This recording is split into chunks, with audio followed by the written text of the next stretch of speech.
ਦਾ ਤੇ ਹੁਣ ਆਪਾਂ ਕਾਸਟਿੰਗ ਵਗੈਰਾ ਜਿਹੜੀ ਮੀਡੀਆ ਦੀ ਵੀ ਹੋਵੇਗੀ ਤੇ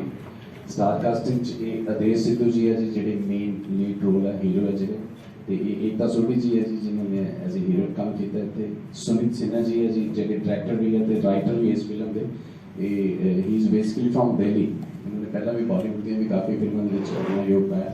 ਤੇ ਨਾਲ ਮਸਤਾਨੀ ਹੈ ਜੀ ਉਹ ਸਾਡੀ ਬਾਲੀਵੁੱਡ ਆਰਟਿਸਟ ਹੈ ਤੇ ਸਾਡੇ ਚੰਡੀਗੜ੍ਹ ਤੋਂ ਨੇ ਜੀ ਉਹ ਵੀ ਸੋ मैं कहूँगा सुनीत जी दूसरी पूरी स्टार्ट करो प्लीज।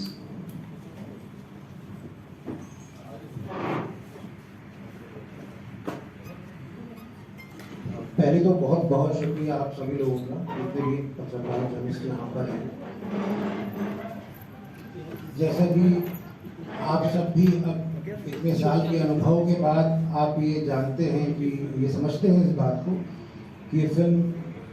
बनाना कितना मुश्किल काम होता है कि कितनी मेहनत और कितना समय जाता है एक फिल्म बनाने में। और फिल्म बनने के बाद जब हम उसका प्रचार करना शुरू करते हैं, लोगों के बीच में ले जाने की उसको कोशिश करते हैं, वहाँ पर आप एक इतने महत्वपूर्ण कड़ी जो है और आपका योगदान इसमें हमारे लिए कितना ज़रूरी है, फिल्म के लिए कितना ज़रूरी होता है, इसके लिए आपके बहुत बहुत शुक्रगुजार है कि आप लोग यहाँ आज आए हैं जलंधर में और आप लोगों को देख के बहुत खुशी हो रही है। बताएं उस बारे में और आप खुद इस फिल्म को देखें। ट्रेलर से आपको एक हल्का सा अंदाज़ा होता है कि भाई फिल्म का मूड क्या है, फिल्म किस बारे में है। लेकिन अगर मैं संक्षेप में अगर फिल्म के बारे में आपको कहूँगा तो जो हमारे पंजाब के छोटे गाँव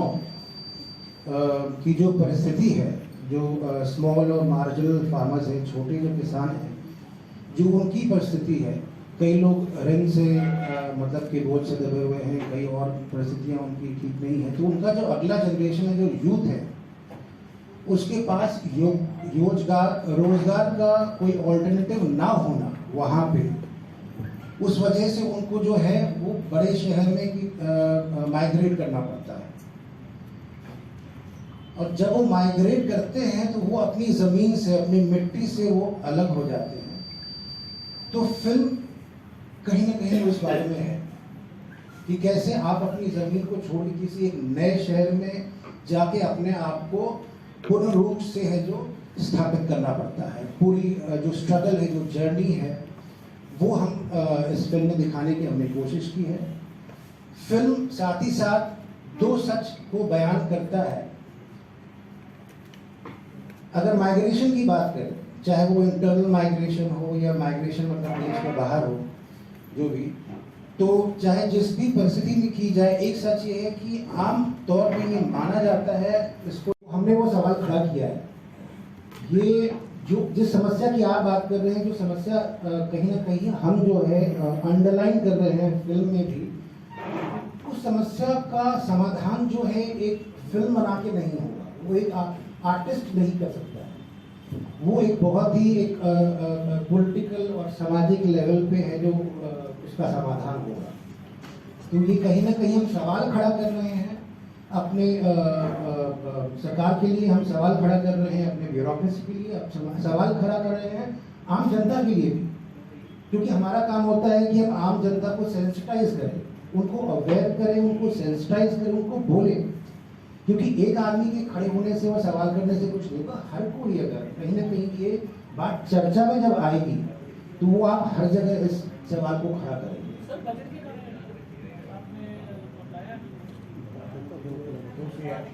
मैंने आपको बोला कि अंदाजन, ये तो मुझे मतलब कि देखिए मैं अंदाजन बोल सकता हूँ कि मैं फिल्म डायरेक्टर हूँ, है ना। उसका ये जो प्रोडक्शन जो देखते हैं वो क्या है, उनकी कैलकुलेशन है, वो अभी तक क्या है वो मुझे पूरी क्लैरिटी नहीं, लेकिन अंदाजन में 2 करोड़ के आसपास मान के चल रहा हूँ कि होगा ऐसा। सर स्टोरी भी आपने लिखी है, डायरेक्ट भी आपने की है, प्रोड्यूस भी आपने की है? जी मैंने लिखा है और मैंने डायरेक्ट किया है। ये आपकी पहली फिल्म है या इससे पहले भी आपने? इसके पहले मैंने शॉर्ट फिल्म्स बनाई हैं काफ़ी, और ये मेरी पहली फीचर फिल्म है जी। नहीं मैंने जब फिल्म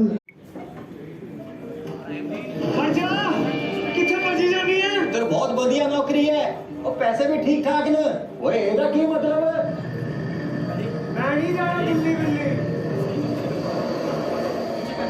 कुछ समझ नहीं उठा, नशा कब क्या है? आज 10 तारीख हो गई। कब दे दे आंटी जी?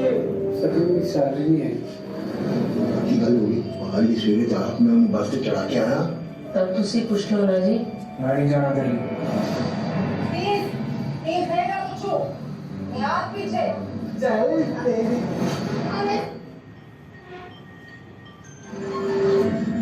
थोड़ा सा गुलाबी रंग वाला आप काबे बुला रही तुसी खोली अच्छे करेगा की तू हैं तू डंगरा ना मथा मारता रहेगा हैं तो कोई बटा कौन जा रहे सता है मेरे तेरे नखते बैठा रहे किसी दिन किसी को मार बैठे ना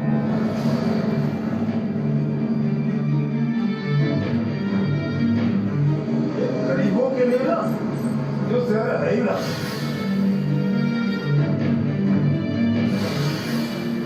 नहीं करना काम तो छाटे।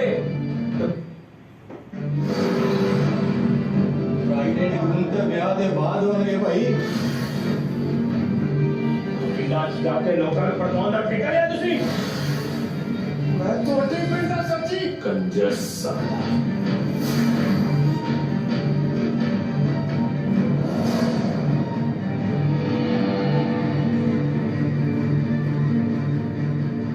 बड़ी ਵੱਡੀ ਕੰਪਨੀ 'ਚ ਨੌਕਰੀ ਹੈ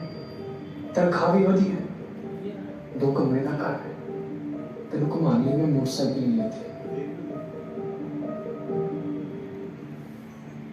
ਅਸੀਂ ਬਸ ਦਿਖਾਉਂਦੇ ਆ ਕਿ ਹੋ ਕੀ ਹੈ ਕੈਰੈਕਟਰਸ ਬੋਲਦੇ ਨੇ ਕਿ ਜੀ ਇੱਥੇ ਨਾ ਕੰਮ ਕਰਨ ਨੂੰ ਹੈ ਨਹੀਂ ਜੋ ਤੂੰ ਬਾਹਰ ਜਾ ਤੂੰ ਦਿੱਲੀ ਜਾ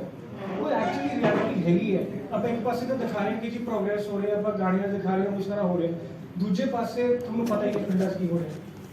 ਸੋ ਇਹ ਰਿਐਲਿਟੀ ਹੈਗੀ ਹੈ ਤੇ ਮੈਂ ਤਾਂ ਮੰਨਦਾ ਕਿ ਇਹ ਮਤਲਬ ਵਾਈਟ ਕਰਕੇ ਵਰਡ ਫੜਦੀ ਹੈ ਜੀ ਪੂਰੇ ਪੰਜਾਬ 'ਚ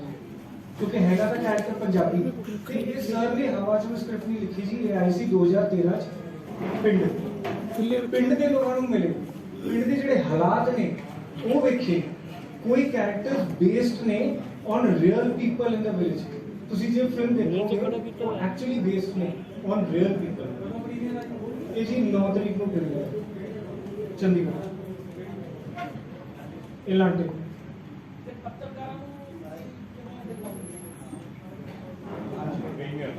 ਪ੍ਰੀਮੀਅਰ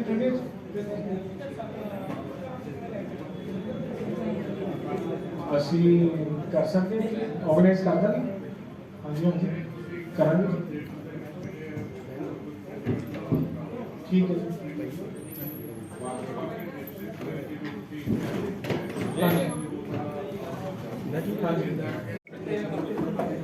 ਸਤਿ ਸ਼੍ਰੀ ਅਕਾਲ ਜੀ ਮਹਾਦੇਸ਼ ਤੇ ਸਾਡੀ ਫਿਲਮ ਰਿਲੀਜ਼ ਹੋਈ ਹੈ 10 ਤਰੀਕ ਤੇ ਇਹ ਫਿਲਮ ਜੀ ਮਾਈਗ੍ਰੇਸ਼ਨ ਉੱਤੇ ਜਿਵੇਂ ਆਪਣੇ ਪੰਜਾਬੀ ਮਾਈਗ੍ਰੇਟ ਕਰਦੇ ਨੇ ਜੀ ਬਾਹਰ ਕੰਮ ਵਾਸਤੇ ਹਾਂਜੀ ਪਰ ਇਹ ਸਟੋਰੀ ਇਹ ਮੇਰਾ ਵਾਪਸ ਵੀ ਆ ਜਾਂਦਾ ਹੈ ਕਿਉਂਕਿ ਆਪਣੀ ਮਿੱਟੀ ਨਾਲ ਇੰਨਾ ਜੁੜਿਆ ਹੋਇਆ ਹੈ ਤਾਂ ਇਹ ਓਪਰਚੁਨਿਟੀਜ਼ ਬਾਰੇ ਵੀ ਗੱਲ ਕਰਦੀ ਹੈ ਕਿ ਆਪਣੀ ਜਿਹੜੀ ਫਿਲਮ ਹੈਗੀ ਹੈ ਡਿਸਕਸ ਕਰਦੀ ਹੈ ਕਿ ਪੰਜਾਬ ਵਿੱਚ ਓਪਰਚੁਨਿਟੀਜ਼ ਹੋਰ ਹੋਣ ਕਾਫੀ ਲੋਕ ਬਾਹਰ ਨਹੀਂ ਜਾਣ ਪਾਉਂਦੇ ਇੱਕ ਤਾਂ ਹੋ ਗਿਆ ਤੁਹਾਡੇ ਕੋਲ ਚੋਇਸ ਹੈ ਬਾਹਰ ਜਾਣ ਦਾ ਪਲੀਜ਼ ਜਾਓ ਹੈ ਨਾ ਪਰ ਜੇ ਤੁਹਾਡੇ ਕੋਲ ਚੋਇਸ ਨਹੀਂ ਤਾਂ ਧੱਕੇ ਨਾਲ ਤੁਹਾਨੂੰ ਬਾਹਰ ਜਾਣਾ ਪੈਂਦਾ ਉਹ ਵੀ ਗਲਤ ਹੈ ਸੋ ਇਹ ਫਿਲਮ ਇਹਦੇ ਬਾਰੇ ਡਿਸਕਸ ਕਰਦੀ ਇਹਦਾ ਦੇਸ਼ ਅਰਬਨ ਆਈਸੋਲੇਸ਼ਨ ਵੱਡੇ ਸ਼ਹਿਰ 'ਚ ਇਕੱਲੇ ਰਹਿਣਾ ਹਾਂਜੀ ਤੁਹਾਡੀ ਫੈਮਿਲੀ ਨਾਲ ਨਹੀਂ ਹੈਗੀ ਤੇ ਯਾਰ ਦੋਸਤ ਹੈ ਨਹੀਂ ਫਿਰ ਤੁਸੀਂ ਕੀ ਕਰੋਗੇ ਕਿਉਂਕਿ ਲਾਈਫ ਵਿੱਚ ਜੀ ਕੱਲਾ ਪੈਸਾ ਕੁਝ ਨਹੀਂ ਕਰ ਸਕਦਾ ਤੁਹਾਨੂੰ ਯਾਰ ਦੋਸਤ ਨਾਲ ਚਾਹੀਦੇ ਨੇ ਫੈਮਿਲੀ ਨਾਲ ਚਾਹੀਦੀ ਹੈ ਠੀਕ ਹੈ ਜੀ ਸੋ ਇਹਦਾ ਮਤਲਬ ਜਿਹੜਾ ਕੈਰੈਕਟਰ ਹੈਗਾ ਉਹ ਜਿੱਥੋਂ ਆਇਆ ਉੱਥੇ ਹੀ ਖੁਸ਼ ਹੈ ਆਪਦੀ ਮਿੱਟੀ ਨਾਲ ਜੁੜਿਆ ਹੋਇਆ ਤੇ ਉੱਥੇ ਹੀ ਰਹਿਣਾ ਚਾਹੁੰਦਾ ਹੈ ਤੇ ਇਹ ਚੋਇਸ ਕਿਉਂ ਨਹੀਂ ਹੋ ਸਕਦੀ ਪਰ ਇਹ ਜੀ ਇਹ ਵਾਰੀ ਹੁੰਦਾ ਤੁਸੀਂ ਸ਼ੂਟ ਨਹੀਂ ਕਰ ਸਕਦੇ ਇਹ ਜੀ ਹਾਂਜੀ ਇਹ ਫਿਲਮ ਜੀ ਹੋਈ ਸੀ ਸ਼ੂਟ 2018 ਚ ਐਡਿਟ ਚੱਲਿਆ ਫਿਰ ਅਸੀਂ ਇਹ ਫਿਲਮ ਇੰਟਰਨੈਸ਼ਨਲ ਫਿਲਮ ਫੈਸਟੀਵਲਸ ਵਾਸਤੇ ਭੇਜੀ ਫੈਸਟੀਵਲਸ ਕੀ ਹੁੰਦਾ ਉਹ ਫਿਲਮ ਥੋੜੀ ਲੈਂਦੇ ਆ ਜੇ ਉਹਨਾਂ ਨੂੰ ਚੰਗੀ ਲੱਗੀ ਹਾਂਜੀ ਤਾਂ ਉਹ ਮੈਲਬਰਨ ਗਈ ਸ਼ਿਕਾਗੋ ਗਈ ਸਿੰਗਾਪੁਰ ਗਈ ਮੁੰਬਈ ਇੰਟਰਨੈਸ਼ਨਲ ਫਿਲਮ ਫੈਸਟੀਵਲ ਗਈ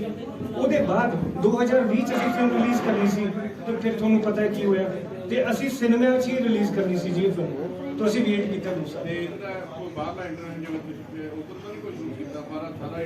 ਇੰਡੀਆ ਇੰਡੀਆ 'ਚ ਇੰਡੀਆ ओके सर ਬੱਚੇ ਹੁੰਦੇ ਆ ਪੂਰੀ ਫੈਮਿਲੀ ਆਰਥੋਡਾਕਸ ਫੈਮਿਲੀ ਹੈ ਉਹ ਲਵ ਸਟੋਰੀ ਵੀ ਕੋਈ ਲਵ ਸਟੋਰੀ ਨਹੀਂ ਹੈ ਜਸਟ ਲਾਈਕ ਰੋਮਾਂਟਿਕ ਫਿਲਮ ਕੋਈ ਨਹੀਂ ਹੈ ਕਿ ਵੀ ਗੋਟ ਇੰਗੇਜਡ ਇਨ ਦ ਫਿਲਮ ਜਿੱਦਾਂ ਹੁੰਦਾ ਅਰੇਂਜ ਕੀਤਾ ਜਾਂਦਾ ਇੱਕ ਰਿਸ਼ਤਾ ਐਂਡ ਉਸ ਤੋਂ ਬਾਅਦ ਇੱਕ ਜਿਵੇਂ ਕਹੋ ਕਿ ਡਿਊਟੀ ਬਣ ਜਾਂਦੀ ਹੈ ਹੀਰੋ ਦੀ ਕਿ he has to prove himself ਇਸ ਸਾਰੀ ਜਰਨੀ ਦੇ ਵਿੱਚ I realized ਕਿ actually ਰਹਿਣ ਵਾਲੇ ਵੀ ਪਿੱਛੇ ਰਹਿ ਜਾਣ ਵਾਲੇ ਵੀ ਤੇ ਅੱਗੇ ਜਾ ਜਾਣ ਵਾਲੇ ਵੀ actually ਅੰਦਰ ਹੀ ਅੰਦਰ ਇੱਕ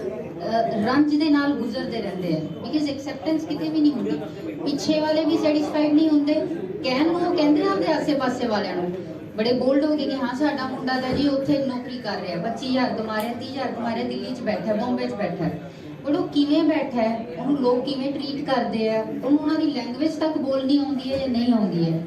ਸੋ ਉਹ ਸਭ ਚੀਜ਼ਾਂ ਹੈ ਜੋ ਅੰਦਰ ਹੀ ਅੰਦਰ ਇਨਸਾਨ ਨੂੰ ਕਈ ਵਾਰੀ ਇੱਕ ਇਨਸਾਨ ਤੋਂ ਕਿਸੇ ਹੋਰ ਹੀ ਰੂਪ 'ਚ ਬਦਲ ਦਿੰਦੀਆਂ ਐਂਡ ਜਿਹੜੇ ਪਿੱਛੇ ਵਾਲੇ ਹੋਏ ਹੁੰਦੇ ਆ ਉਹ ਵੀ ਕਿਤੇ ਉਹ ਵੀ ਸਟੇਬਲ ਨਹੀਂ ਰਹਿ ਜਾਂਦੇ ਆ ਉਹ ਵੀ ਕੰਪਲੀਟਲੀ ਚੇਂਜ ਇਨਸਾਨ ਹੋ ਜਾਂਦੇ